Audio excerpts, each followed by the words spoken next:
They thought humans would send assistance, not a full armada. The alarm was already screaming when I reached my station. I did not walk to it, I ran. My boots hit the metal floor of the UES Resolute with sharp, quick sounds, and around me the whole ship was alive with urgent motion. Crew members pushing past each other in the narrow corridor, red emergency lighting cutting hard across every face, voices stacking on every channel at once. I dropped into my chair, pulled up the tactical display, and saw the signal before I had even finished sitting down. It was a Cathari distress beacon, level 5. The code was clean and unmistakable, and in 4 years of service I had never seen one outside of a training simulation. A level 5 meant only one thing: a homeworld under direct attack. Not a border post, the homeworld itself. I read it twice to be sure. I had been assigned to the Resolute as a junior tactical officer 2 days after graduating from the Fleet Academy. I was 26 years old, and I had seen things that counted as experience. A pirate intercept near the Kareth Relay, a border dispute between 2 minor trading civilizations that got loud before it got quiet, a long and unpleasant patrol through the outer territories during a sensor array failure that left us navigating half-blind for 11 days. None of that had felt like this. None of that had produced the specific sensation in the center of my chest, the feeling of a very large door opening onto something you cannot yet see the full shape of. The beacon data was still coming in.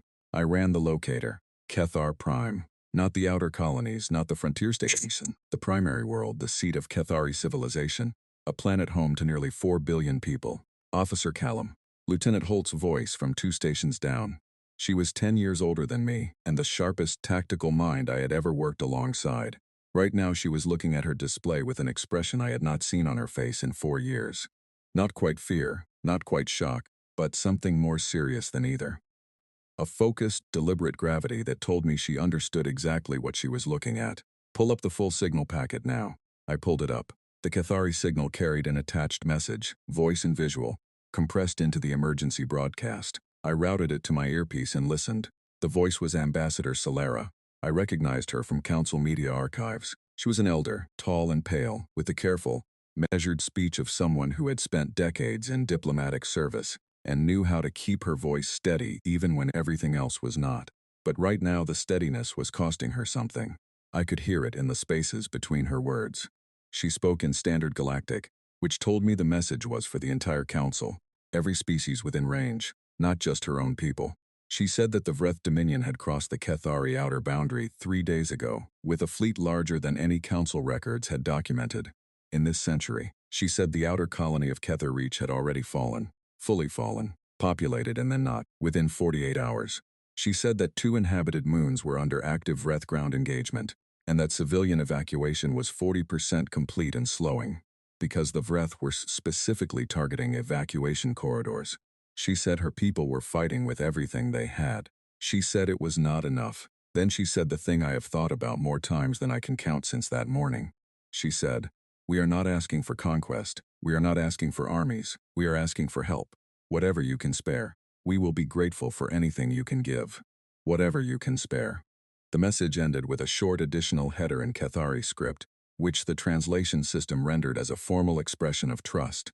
The kind of language their culture reserved for requests made between individuals who had no formal obligation to each other, only goodwill. It was the equivalent of saying please and meaning it completely, and knowing that the person you were asking owed you nothing. I sat back in my chair and looked at the display for a moment. Lieutenant Holt was already moving toward the bridge. I followed without being told. The bridge was at full capacity when we came through the door. Every station manned, multiple conversations running simultaneously, the forward display cycling through updated sensor data and fleet positions. Captain Adrian Powell stood at the center console with both hands flat on the edge of the display table. I had served under Powell for 4 years. I had watched her manage a coolant cascade failure, a diplomatic incident that nearly became a shooting incident, and a 3-week supply crisis during which she rationed food without ever once letting the crew see her sweat. She was not a loud person. She was not dramatic. She communicated through precision, exact words, exact tone, and a quality of attention so complete that people tended to stand straighter when she was looking at them. She looked up from the display and said, "Get me Joint Fleet Command, all of them. Not try to reach, not when available. Get me." Owen, the communications officer, was 23 years old and 3 months out of the academy. His hands moved fast and he had the channel open in 11 seconds. The face that appeared on the main forward screen was Admiral Grace Chen. She was at her desk at Central Command in Earth orbit, and I could see through the viewport behind her that it was night, in whatever hemisphere was facing them. She had been pulled from sleep, her uniform was only partly fastened and her gray hair was not in order. Her eyes were completely awake. "Captain Powell," the Admiral said. "Admiral, you've seen the signal I have. How are we responding?" There was a pause, 3 seconds. I counted them because I was watching Admiral Chen's face and I needed something to do with my attention. She was not uncertain. She was not calculating. She was deciding on words. She said, "I need an hour to complete the authorization chain, but I can tell you the direction." Captain Powell said, "All of it?" The Admiral said, "All of it." I had been in fleet service long enough to know what that phrase meant in the context of a mobilization order. I had done the mathematics on it plenty of times in simulation exercises, run the numbers as an academic exercise, and I had always understood it intellectually. Human fleet capacity was not a small number. Humanity had been building and expanding for nearly 2 centuries, and the standing military force we had developed in that time was the result of generation after generation of people who had learned collectively that you do not skimp on the thing that stands between you and the worst possible outcome. But knowing a number and watching a mobilization order go out to that number are 2 different things. The bridge was quiet after those 3 words, all of it. And the quiet was the kind that fills a space not because there is nothing to say, but because what has just been said is too large for immediate conversation. I looked at Lieutenant Holt. She was looking at the display. Her jaw was set. I turned back to my station and began pulling data that I knew would be needed within the next hour. Fleet positions, jump coordinates, fuel and supply status on every registered combat vessel, readiness ratings, current deployment distribution, estimated assembly time for a full formation. The numbers took shape in front of me on the display. I had run drills like this before. I had run them with capped fleet sizes, hypothetical scenarios, academic assumptions. I had never run them with the full count unfettered. The number that came back was not small. Somewhere behind me I heard Owen begin broadcasting the mobilization order on the fleet-wide channel. His voice was steady and professional, flat and clear in the way of someone reading official language, which is its own kind of steadiness. A steadiness you learn because the alternative is showing on your face how much weight the words actually carry. The Resolute shuddered faintly as its main drives began cycling up to jump calculation readiness. It was a feeling I knew well, a low vibration up through the deck plates. Something felt more in the body than heard. I had felt it hundreds of times. This time it felt different. I stopped for a moment. I looked at the mobilization count on my screen as it climbed. Ship by ship, group by group, each acknowledgement coming in as another vessel responded to the order. I read the number. I read it again. I confirmed it was not an error in the feed aggregation. It was not an error. Without meaning to, without planning to say anything at all, I said out loud quietly, "They have no idea what's coming." Lieutenant Holt glanced at me from her station. She had heard me. Neither of us said anything more. There was nothing more to say. She turned back to her display and I turned back to mine, and the ship kept moving under us, and the mobilization count kept climbing, and outside the Resolute's hull the stars held their positions in the dark, patient and enormous, completely indifferent to the size of what was about to move through them. Solera had asked for whatever we could spare. I worked through the night thinking about that word, spare, and what it means when someone says it to a species that has never once in its history been willing to leave a job half-finished. I thought about my first week at the academy, when an instructor named Colonel Reeves, a small, precise woman who had served in 3 separate deployments and had the particular economy of expression that comes from spending decades saying only what needed to be said, had told our cohort something I wrote down and kept. She said that the measure of any military force is not how it performs at full strength, but how it decides what full strength means when no one has told it the number. She said most forces, given freedom, underestimate. She said the ones that do not are the ones you should be afraid of letting get angry. I had been 20 years old. I had written it down because it sounded important. Standing at my console in the middle of that night, watching the mobilization count climb toward a number that I did not yet know was going to stop at 4,217, I understood for the first time what she had actually been telling us. The ship moved under me with purpose. The people around me worked with the kind of focused quiet that is louder than noise because it is made of real things. Real urgency, real commitment, the real weight of people who understand what they are doing and why. I had read history. I knew about the wars humanity had fought before we reached the stars, and the wars we had fought after, and the long and difficult and frequently painful process by which we had become something the galaxy could not quite categorize. I knew the shape of our past. That night, watching the mobilization count and listening to the deep vibration of the Resolute's drives through my feet and thinking about Solara's voice asking for whatever we could spare, I felt the past and the present line up with each other in a way they rarely do when you are living inside them. Like standing on a high place and being able to see the road you traveled and the road ahead at the same time. We were going to answer the message. We were going to answer it in full. The first full count came through at 400 ship time, and nobody aboard the Resolute was sleeping. I had been at my console for 6 hours by then. My coffee had gone cold twice, and I had stopped noticing it. The ship was running at full operational readiness. Not combat alert, not yet, but the level just below it, where every system is live and tested. And every crew member is moving with the specific contained energy of people who know that readiness is not preparation for something that might happen, but for something that will. Through the walls I could hear the constant low-frequency undertone of systems being run through check cycles. Weapons, shields, navigation arrays, communication relays, emergency protocols. The Resolute was breathing hard and ready.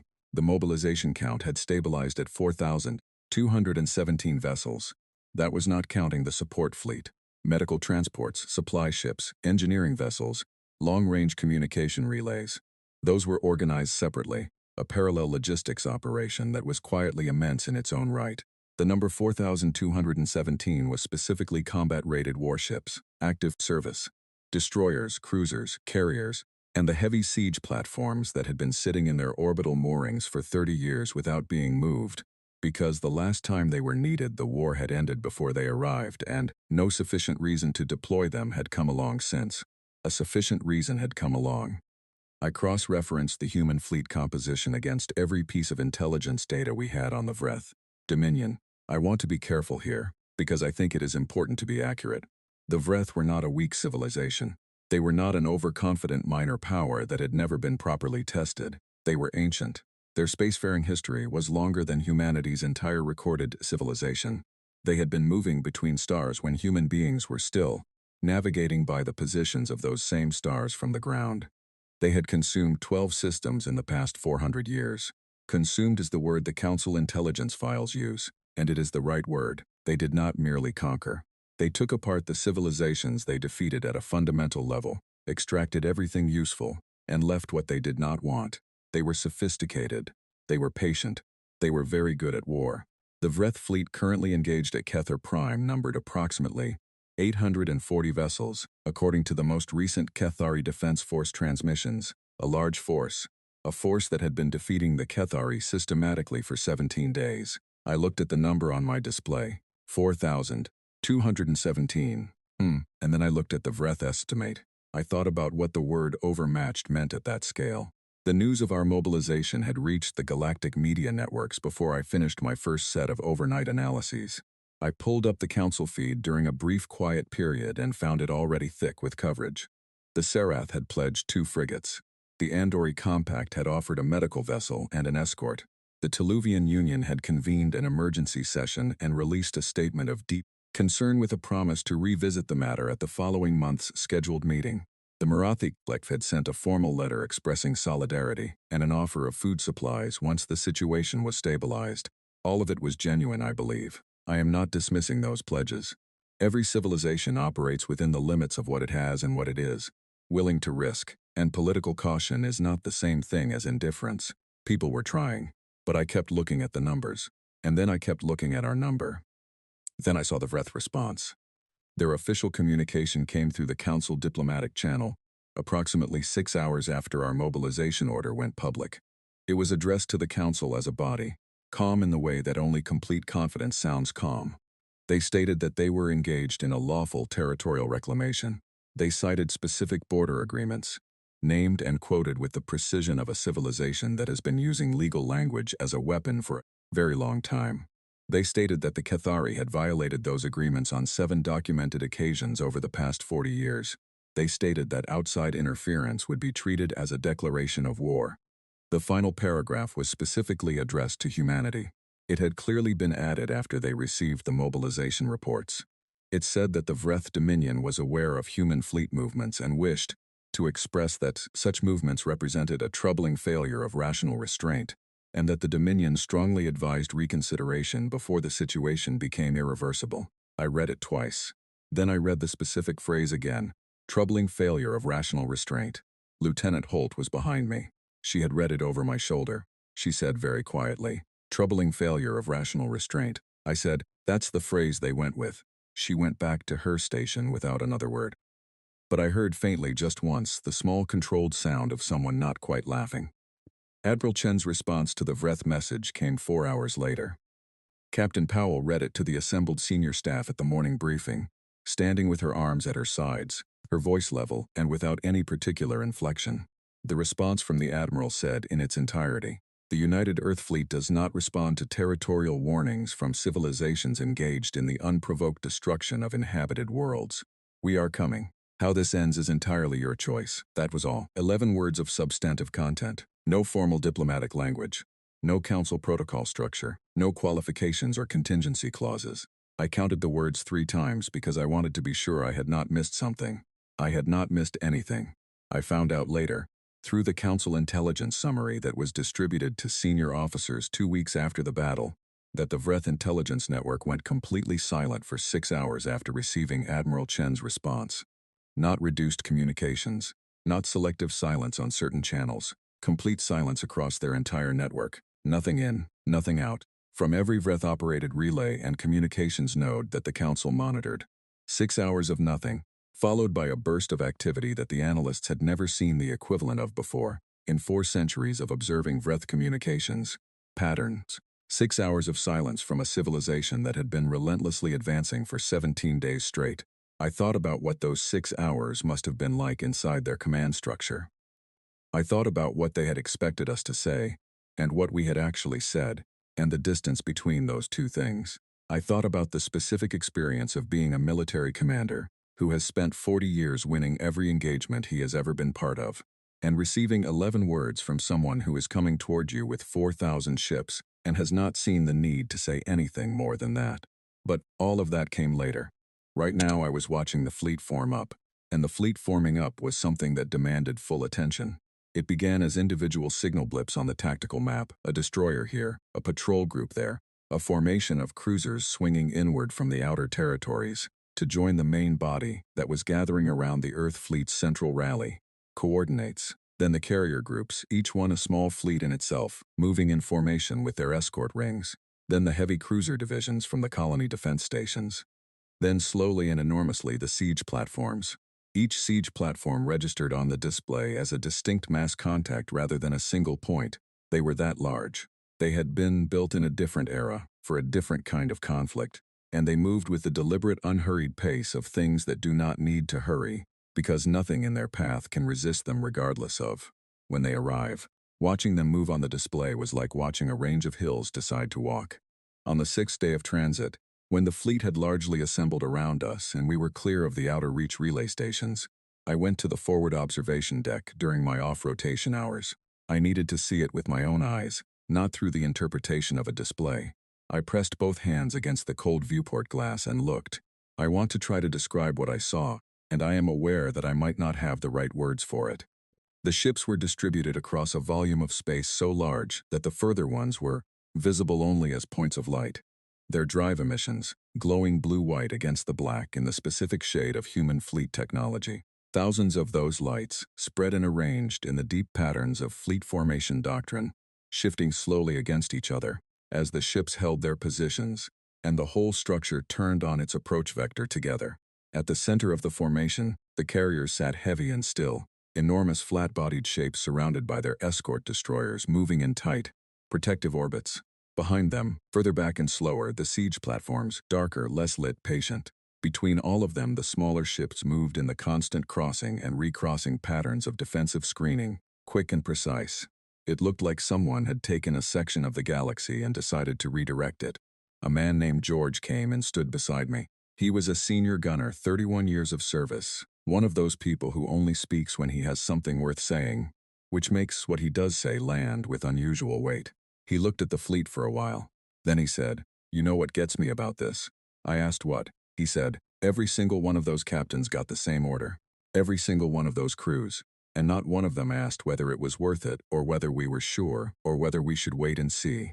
They just went. Every one of them. He watched the drive lights for another moment. That tells you something about people, he said. He went back inside. I stayed at the viewport and thought about 4,000 crews. About 4,000 captains who had read the mobilization order and started their jump calculations without debate. About all of those individual human beings, each one making the same decision independently, each one deciding without hesitation that Solara's message was a sufficient reason to cross, however much space lay between where they were and where.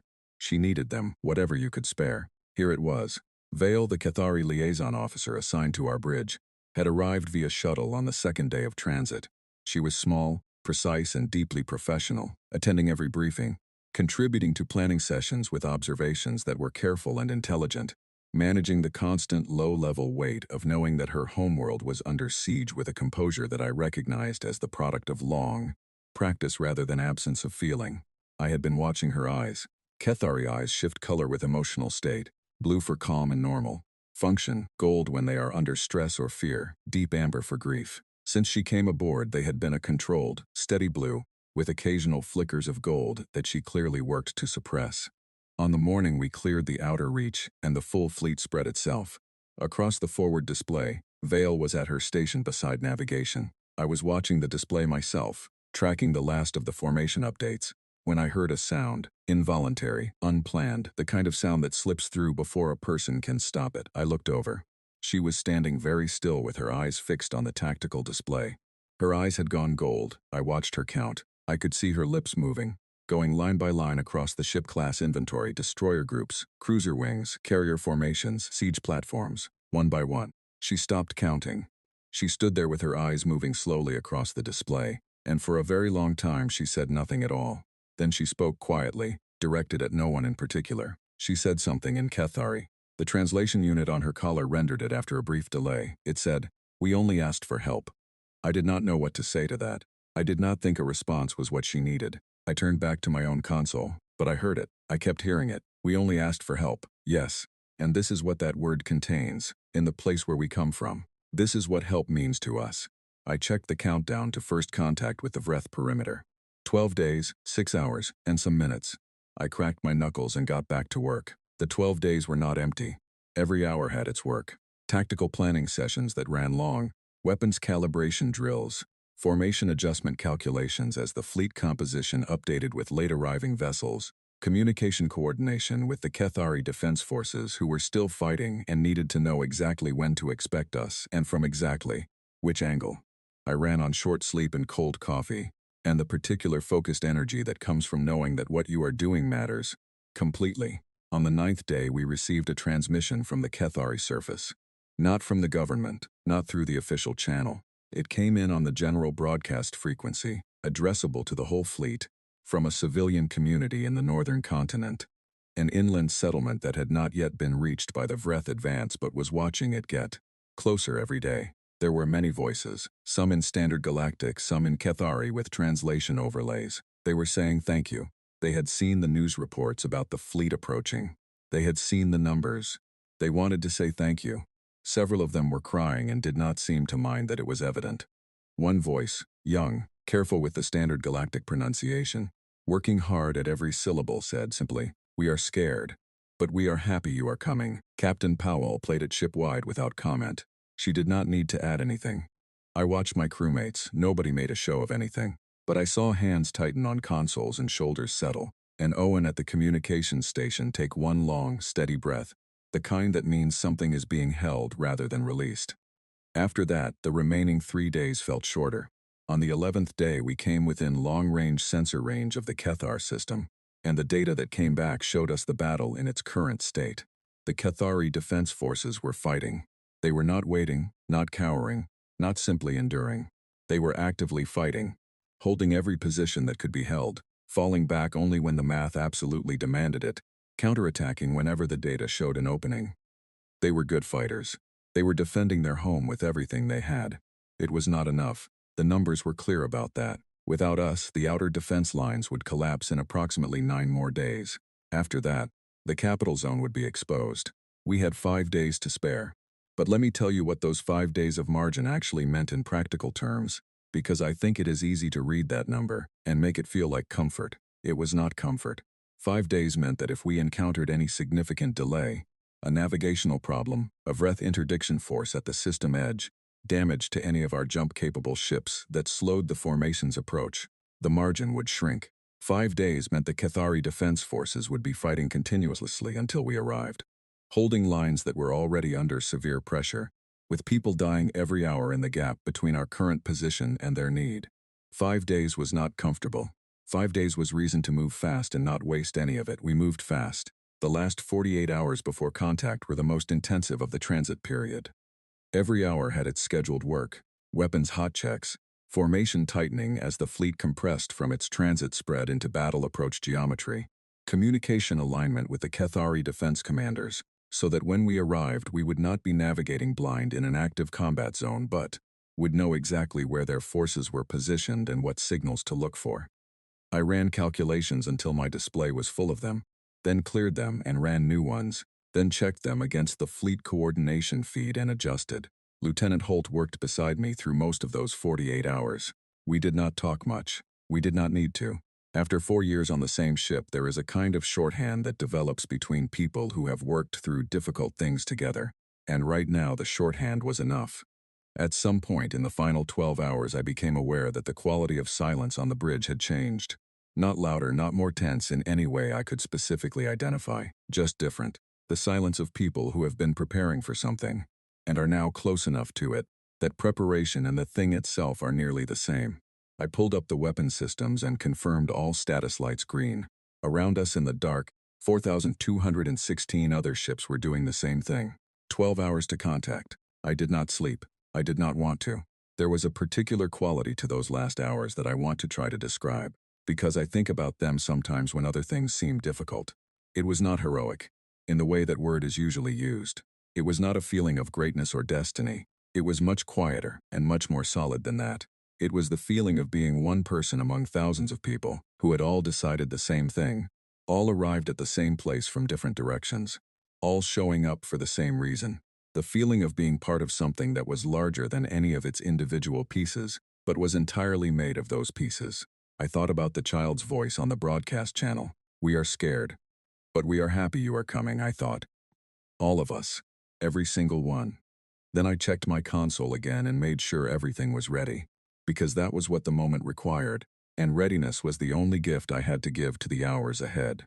The Vreth fleet commander who had been running the campaign at Kethar Prime was named Vraxa. I did not know that during the battle. I learned it afterward from the intelligence briefings, and I looked him up carefully once I had his name, because I wanted to understand what we had actually been up against. 42 years of command. 3 system campaigns, each one successfully concluded on his timeline. Never a major engagement lost. Recognized within the Vreth Dominion as one of the most capable military minds of his generation, which in a civilization that has been fighting professionally for centuries is not a small distinction. He was not young, Vreth livelong, and he had the deep institutional knowledge that comes from fighting wars for so many years that the patterns become instinct. He was in every measurable sense a serious opponent. I want you to hold that. I want you to understand it, because I am going to describe what happened to him, and I do not want it to sound easy or simple, because it was not either of those things. The human fleet entered the Kethar system at 06 Horn hours on the 14th day. The bridge of the Resolute was at full stations, every person at their position, every system live and responsive. The silence was of the kind that exists between people who have worked together, long enough to understand that the work itself is the language. Vale was at her station by navigation. Her eyes were gold again, steady and bright. Admiral Chen's battle order had been transmitted to the fleet 6 hours prior. I had read it 3 times. It was organized and direct, covering formation, approach vectors, engagement priorities, and contingency responses for 6 different Vreth formation types based on the intelligence files. At the end of it, after all the tactical content, there was one additional line. It said, "These people asked for our help. Let's not be long about giving it." The Vreth fleet met us inside the outer boundary of the Kethar system. They had formed up. We had expected that. They had enough warning time to prepare. In a deep crescent formation, the standard Vreth battle posture. The crescent is designed to receive an incoming force at the center, and wrap around both flanks simultaneously, compressing the target into a shrinking volume of space, while fire comes from multiple directions. It had worked against every civilization the Vreth had ever used it against. Their fleet was approximately 860 vessels by the most current count. Some reinforcements had arrived since the original signal. Heavily armed, well-coordinated, operating under a commander with 4 decades of experience. The first exchange happened at long range and it was hard. The Vreth outer screen was disciplined and their gunnery was accurate. And when I say our forward elements took real hits, I mean that literally. Ships fell back from the line. One destroyer went dark for nearly 3 minutes. 3 minutes is a very long time in an active engagement, before its backup systems restored partial function and it was able to pull clear of the exchange zone. Another cruiser reported shield failure on its forward arc and had to reposition to present a stronger facing. I tracked all of it from my console. My hands were moving constantly, updating targeting solutions for the Resolute itself, coordinating with the 2 ships on our flanks, feeding data to the formation coordinators, keeping a continuous read on the larger tactical picture. It was the most demanding, sustained work of my career and I was completely inside it. No part of my attention anywhere except the data and what it required. For the first 20 minutes of that engagement, the Vreth were executing their doctrine with precision, and the battle was genuinely contested. I want to be absolutely clear about that. This was not a foregone conclusion from the first shot. The Crescent was working, applying pressure, forcing our forward elements to absorb and manage fire from expanding angles, as the 2 Vreth wings worked to get around our flanks. Then the flanking wings arrived. This was the piece of the plan that Admiral Chen had not discussed widely, and that Vraxa had not fully accounted for. During the approach, she had diverted nearly a third of our total force onto a long outer arc. Hours of additional transit time, a significant resource commitment, specifically to bring them around the far side of the system while the main body drew the Vreth formation's attention inward and forward. The moment those ships appeared on the Vreth flank, I felt the change in the tactical data before I consciously processed it.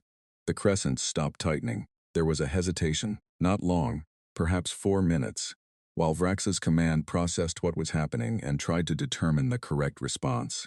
4 minutes is not long in ordinary time. In an engagement at this scale, with this many ships and this much energy being exchanged, it is very long. During those 4 minutes, the main human fleet pushed forward hard. Then the carrier groups launched their assault wings.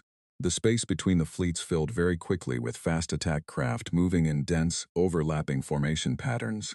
The compressed, interlocking style of human carrier doctrine that had been developed specifically because it does not match the defensive patterns that most other species have optimized for.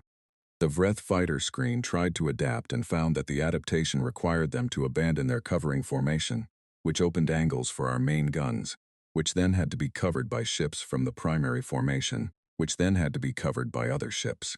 The Crescent began to come apart at its edges. Then the siege platforms opened fire. I had half forgotten them. Not forgotten. Precisely, I knew where they were on the tactical display. I had their positions logged. But they had been so far back, moving so slowly, so patient, that they had faded to background in the relentless foreground of the active engagement. But they had been moving the whole time, and now they were in their firing arc.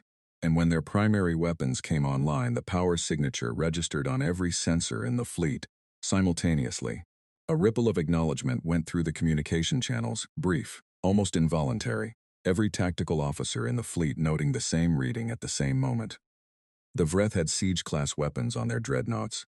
Their doctrine called for those weapons in offensive bombardment roles, not in fleet engagements. They were positioned wrong. The arc was wrong.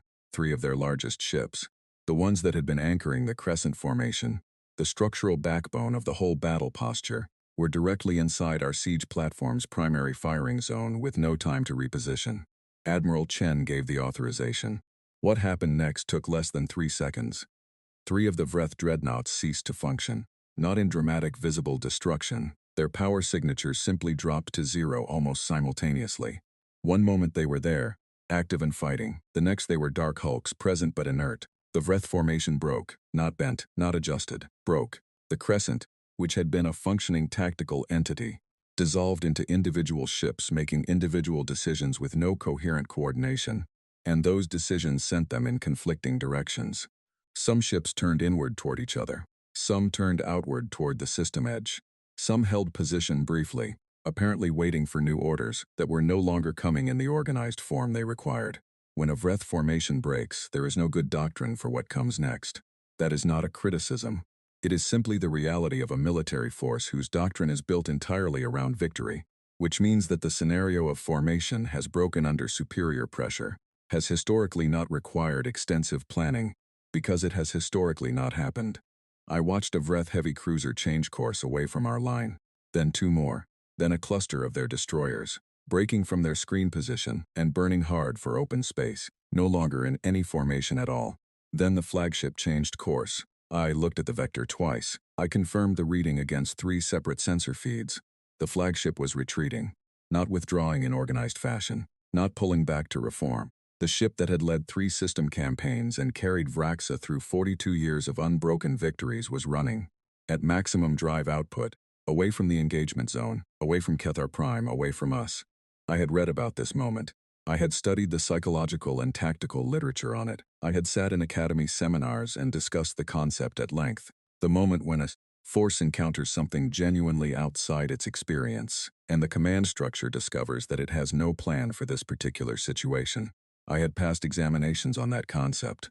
Nothing had prepared me for the weight of watching it happen in real time, right in front of me.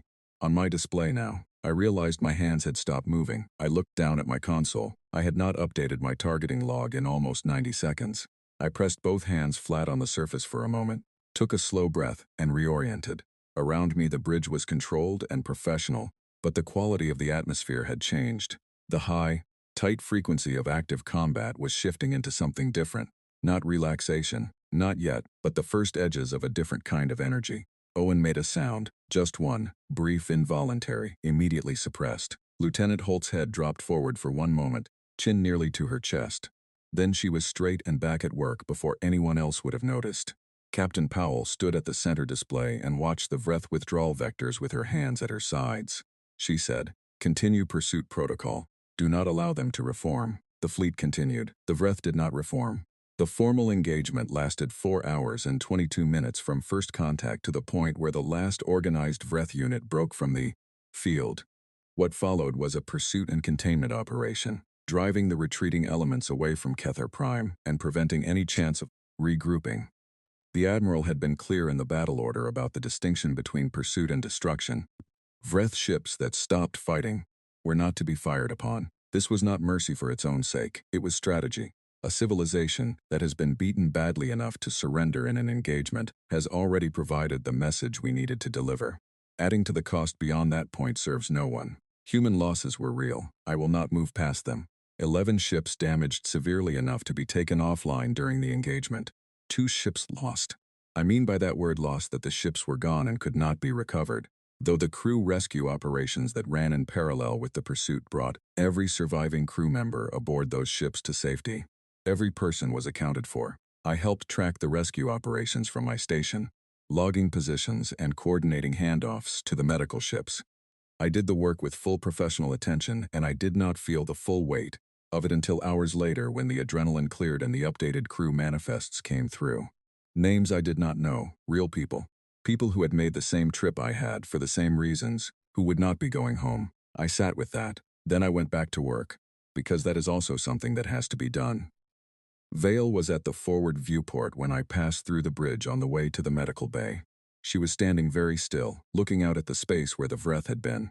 Her eyes were a color I had not seen before on a Cathari, a deep, luminous blue, brighter and more intense than ordinary calm, something lit from within. I stopped. She looked at me and said, "Is it over?" I said. "The battle is. The rest takes time." She nodded slowly. She looked back at the viewport and was quiet for a moment. Then she said, "I watched your Admiral's message, the response she sent them.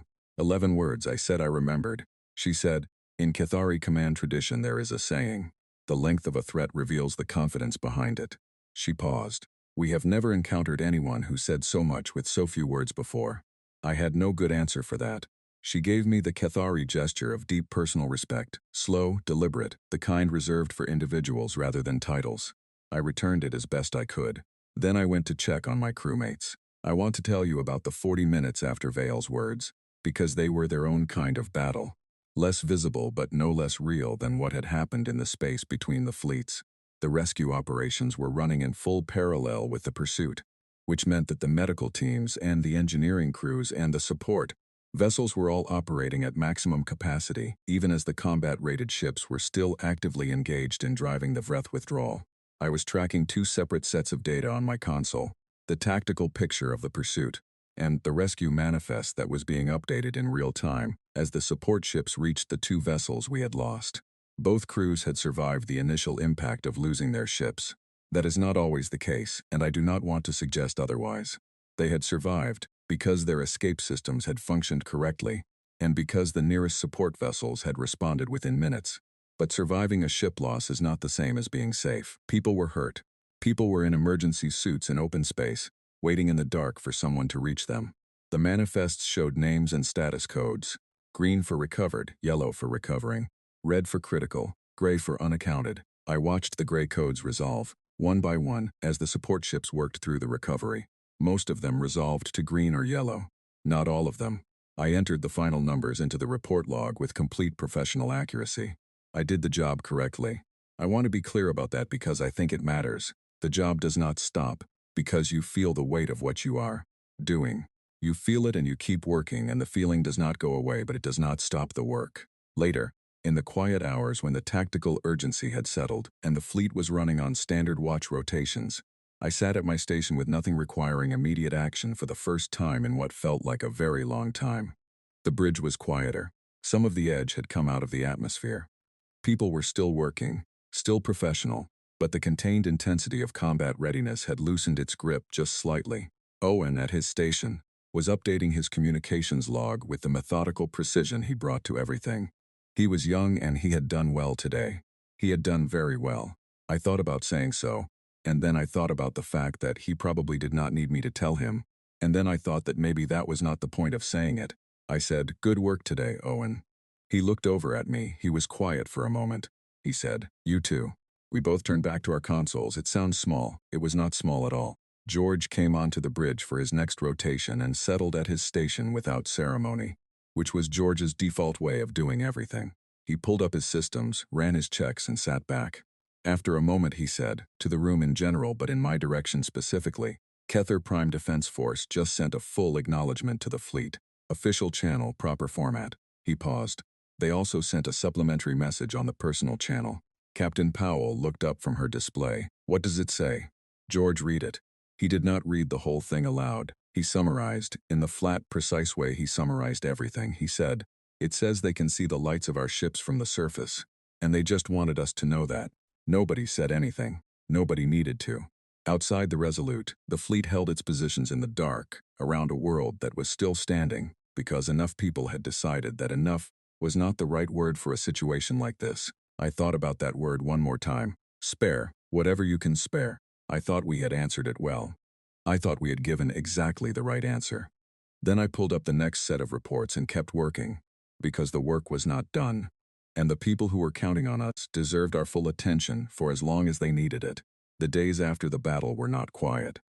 I think I had been carrying a vague expectation that the end of the fighting would arrive with some measure of stillness, a long exhale, a settling, a moment to absorb what had happened before the next thing began. It was not like that. The hours after the engagement were among the most relentlessly occupied of the entire deployment.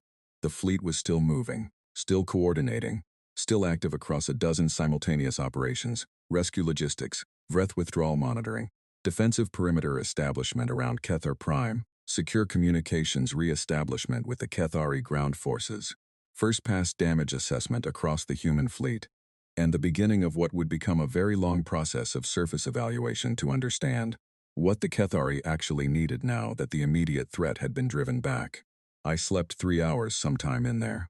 I know the precise amount because Owen manually locked me out of my station and sent me to my bunk, and when I came back the console log showed 2 hours and 57 minutes of my absence. It felt like 15 minutes. That is what sustained operational tempo does to time. It compresses it so thoroughly that in retrospect you cannot find where the hours went. What I remember most clearly from those immediate post-battle hours are not the tactical data streams, though I processed enormous quantities of them. What I remember are smaller things. Moments that stayed. I remember standing outside the medical bay and hearing, through the bulkhead, a medic named Claire speaking to one of the wounded. She was saying his name at regular intervals, steady and calm, a rhythm underneath the instructions she was giving. The way you talk to someone who needs to hear a voice they recognize more than they need to hear. The content of what the voice is saying. I did not go in, but I stood in the corridor for a moment and listened to that steadiness, and I thought that it was exactly the same thing as the fleet, the same principle in miniature. You show up, you stay, you do the work. I remember a transmission arriving from the Cathari surface, mid-afternoon by ship time. Not an official channel, it came in on the open broadcast frequency, accessible to every ship in the fleet. It was music, Cathari music, played by what sounded from the texture of it like hundreds of instruments together. Strings in multiple registers, wind instruments I could not name. A structure that built and moved in patterns I did not fully understand but did not need to understand to feel. It had no words. It did not need them. Captain Powell let it play through the ship channel. Several people on the bridge stopped working to listen. For roughly 90 seconds, the ship was full of that music. Then it ended, and we went back to work, and nothing was said about it, and somehow that made it matter more, not less. I remember the senior crew meeting where Captain Powell reviewed our losses. Not a formal ceremony, those would come later, in the proper time and proper form. Just names, spoken aloud in a room of people who were listening. It lasted 4 minutes. When the last name had been spoken, she said, "They came because it was the right thing to do. We keep working because it still is." Then the meeting continued to operational matters. I thought about that sentence for a long time afterward. The clean simplicity of it. The way it did not dress the loss up or try to make it feel like something other than what it was, and at the same time did not let it become the whole story. It held both things at once, the cost and the reason, and did not choose between them. That I thought was what good leadership looked like up close. Not inspiration for its own sake, just clarity. The exact right words at the exact right moment without excess. The Galactic Council had been watching the engagement through relay networks. The message traffic that began arriving in the hours after the battle was dense with responses from nearly every member civilization. Relief was consistent across them all, real, warm, widely expressed relief, including from species who had been fairly cautious in their pre-battle support. Gratitude was expressed with particular emphasis by the smaller civilizations with colonies near Vreth-adjacent territories, the ones who had been quietly running their own calculations about what an unchecked Vreth advance would eventually mean for them. And then there was the other tone, the harder one to name. Several of the messages, including those from civilizations that had always been diplomatically cordial with humanity, were phrased with a careful precision that felt like language being chosen very thoughtfully. The Seraph ambassador's communication used the word remarkable 4 times. The Andori Council's note included a lengthy diplomatic preamble that resolved to a single clear statement. They had not believed the mobilization reports were accurate. They had expected something large, but assumed the numbers had been overstated, that not every ship would actually make it, that political or logistical reality would produce a gap between the announcement and the execution. There had been no gap. I thought about that. I thought about what it meant that the expectation had been for us to say one thing and do another. I thought about what we had actually done, and whether the difference between those two things would change anything lasting. The Vreth official response came 48 hours after the battle. Through the Council diplomatic channel, addressed directly to the human government, not to the Council, not to a coalition, directly to us, which the historical analysts noted was unprecedented in their communications record. The message was precise and formal. It did not apologize. It did not use the words defeat or retreat, but it requested a cessation of hostilities and expressed willingness to enter Council-mediated boundary negotiations. In plain terms, they wanted to stop. The human government responded within 4 hours. The response was brief. It said that all offensive operations would cease and that we would support negotiations on the condition that all Vreth forces withdrew completely from Cathari space within 72 hours, and that no further harm came to any Cathari civilians during that withdrawal. The Vreth agreed within 8 hours of receiving it. I watched the withdrawal on the tactical display from my station. The Vreth ships moved in orderly columns, nothing like the chaos of their battle retreat. They moved with the discipline of a force that has decided to leave and is committed to doing so correctly. The Cathari defense forces held position and watched. The human fleet held position and watched. Nobody fired. Owen called the last Vreth ship across the system boundary. Captain Powell said, "All stations, stand down from combat readiness. Begin rotation to standard watch." Good work, everyone, nothing else. It was exactly enough. I found Vial in the small workspace she had been assigned. She was at the desk with her fingers interlaced in front of her, looking at nothing particular. Her eyes were the quiet blue of ordinary rest. I sat across from her without being asked. She said, "I have been trying to write the report for my government. What happened, what we observed." She paused. I keep stopping at the same point. I write the numbers, the ships, the timeline, the engagement outcome, and then I try to explain why. Why this scale? Why so fast? Why without any apparent deliberation at the moment of decision? She looked at her hands. I do not find the words for it. I thought about George at the viewport. I thought about Owen's voice staying level reading the mobilization order. I thought about the music through the ship channel. I said, "You could just report what happened and let people draw their own conclusions." She considered that. Then she said, "My people are going to ask me what humans are. What kind of species does this? I will need an answer for them." I thought about it for a moment. I said, "Tell them we are the kind of species that takes the word help seriously."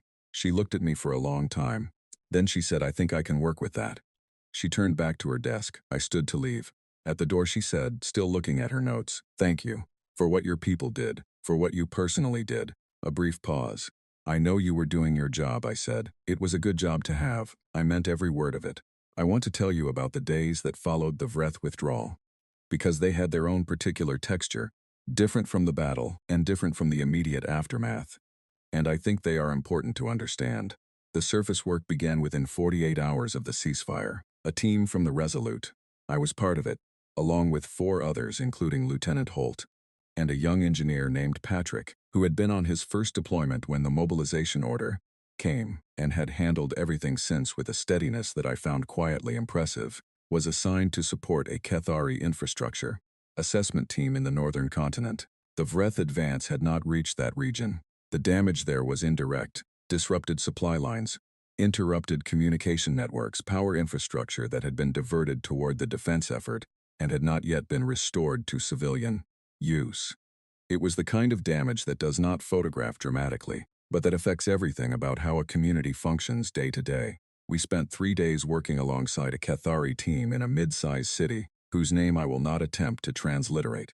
I want to tell you what those 3 days were like, because I think the details matter. The Cathari we worked with were professional and direct, and genuinely focused on getting things done.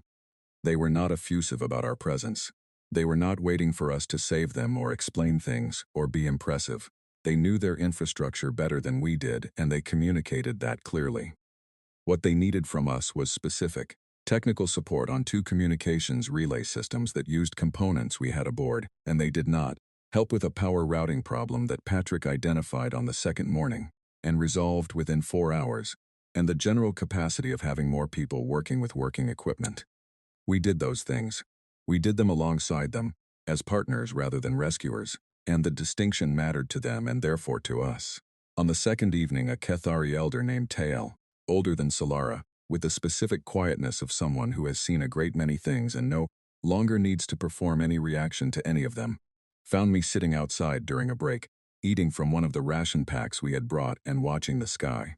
The Cathar Prime sky was a particular shade of purple at dusk, shifting through gradients that human eyes were not entirely calibrated for.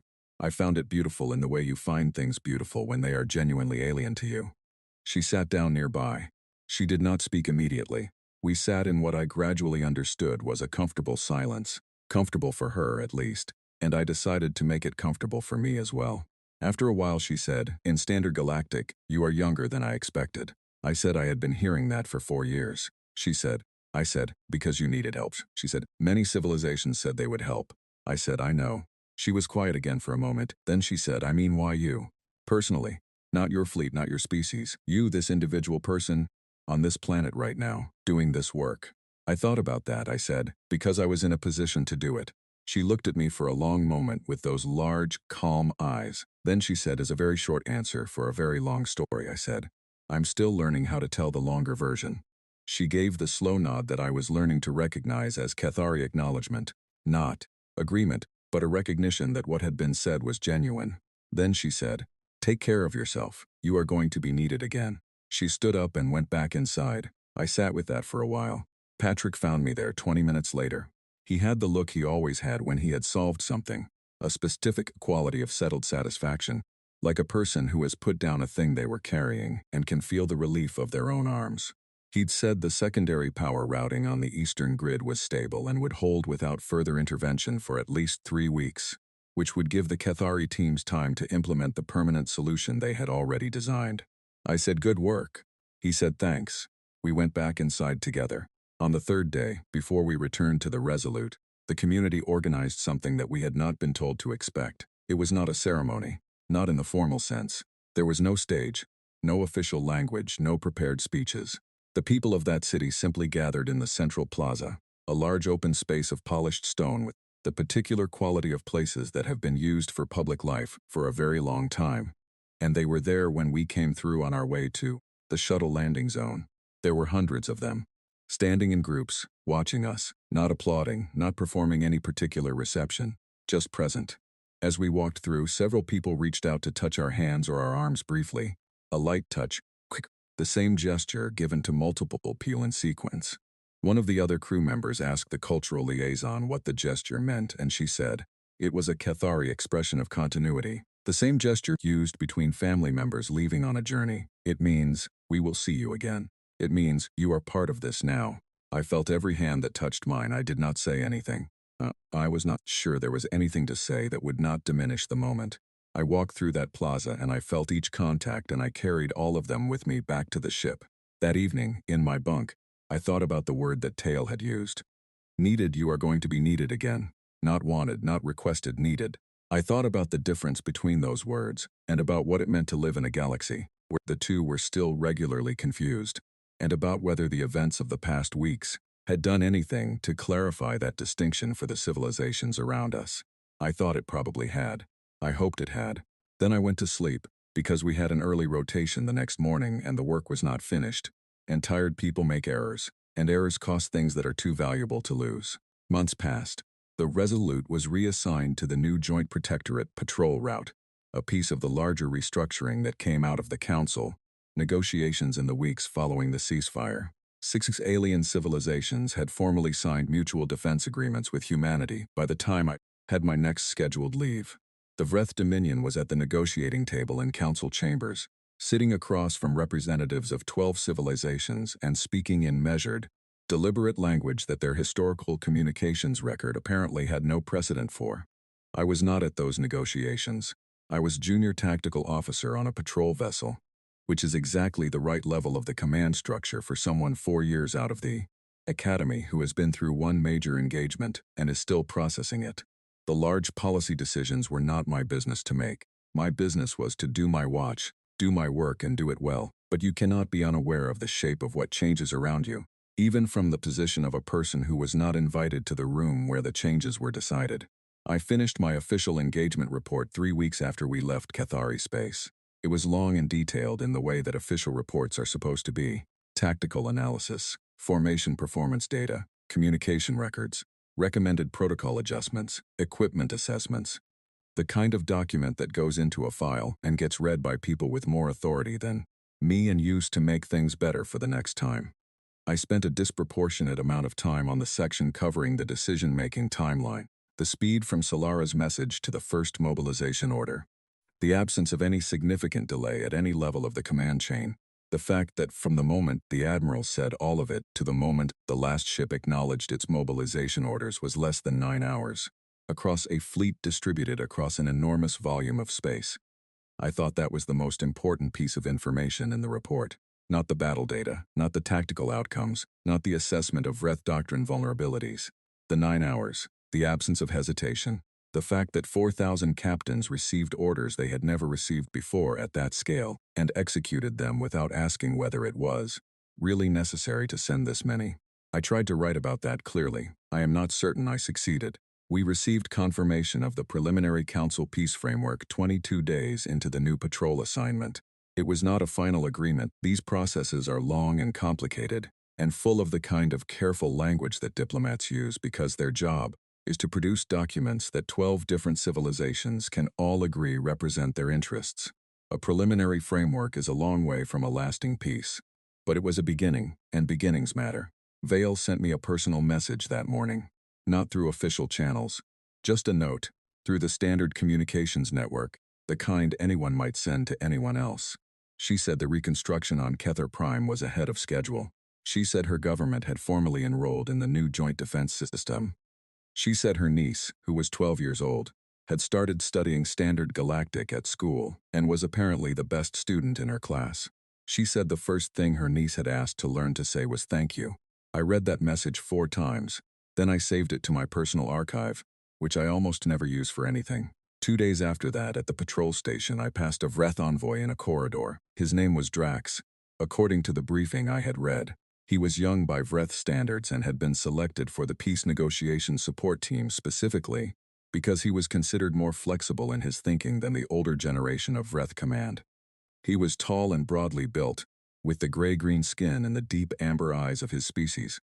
The eyes of something that had been a hunter for a very long time, something that looked at the world with a patient, calculating attention that had never quite become anything friendlier. We walked toward each other in the corridor outside the conference room. I watched his face as we got closer. He was looking at me the same way I was looking at him, measuring, assessing, doing what people do when they meet someone from a species that they have just been in conflict with and are now in the process of deciding whether to find a different kind of relationship with. We drew level. He stopped. I stopped. He studied me for a moment with that complete unhurried focus. Then he inclined his head, slowly, deliberately, at a specific angle that I recognized from the cultural briefing files.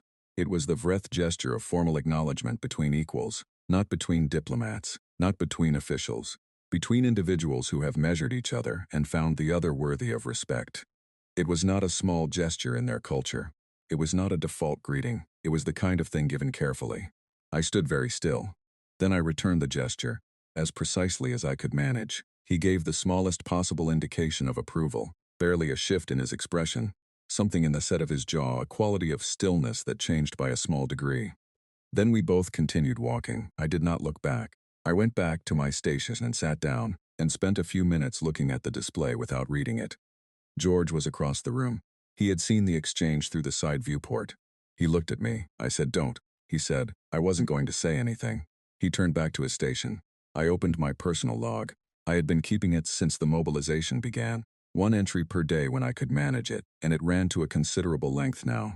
I opened a new entry and sat for a moment, thinking about what to write. I thought about Solera's voice in the emergency packet, asking for whatever we could spare. I thought about the mobilization count climbing on my display. I thought about Vale's eyes going gold in the bridge light. I thought about the fleet spread across the dark at the outer reach. 4,000 drive flares like a second galaxy, patient and immense. I thought about Claire's voice through the bulkhead, saying a name over and over in a steady rhythm. I thought about the Kethari music on the broadcast channel and the 90 seconds when the whole ship stopped to listen. I thought about the names spoken aloud in the meeting room. I thought about the Vreth flagship turning away from us at maximum drive for the first time in 42 years of command. I thought about what Vale had asked me. What kind of species does this? I had given her a short answer because short answers are sometimes the truest ones. But sitting there with the log open in front of me, I thought about the longer version. The longer version is this. Humans have been called many things across the years of contact with other civilizations. Unpredictable was common, especially early on, when other species were still learning how to read our behavior. Excessive came up often, usually when our emotional investment in something exceeded what a careful cost-benefit analysis would have recommended. Difficult to model appeared in several of the Council's early diplomatic assessments of humanity, which was the polite way of saying that our decisions did not always follow the logic that other species used to predict each other's choices. Some of those characterizations are fair. We are, by certain measurements, not easy to understand from the outside. The way we make decisions about risk and loyalty and sacrifice does not always resolve into the kind of clean numerical reasoning that makes civilization predictable. We feel things strongly, we commit to things completely. We have a tendency, when someone we care about is in trouble, to respond in ways that look disproportionate from the outside.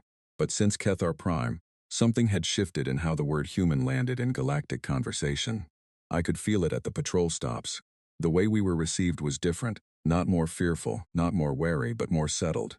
As if a question that had been open for a long time had received an answer. As if the civilizations we dealt with had known in theory what we were capable of, but had needed to see it expressed at full scale before they could fully believe it, and now they had seen it and the uncertainty was gone. The word I heard most often, across the weeks and months following the battle, was not powerful. It was not formidable or dominant or any of the words that civilizations use when they want to acknowledge that another civilization could hurt them. Those words carry distance in them, the specific distance of beings who respect something they also fear. The word I kept hearing, in a dozen different languages and from species who had known us for decades, was reliable. In a galaxy full of complicated calculations about self-interest and survival, and the long arithmetic of civilizational preservation, we had done something straightforward. Someone had called for help. We had come, all of us. Without negotiation about terms, without waiting to see how events resolved before committing, without asking whether it was proportionate or prudent, or strategically optimal.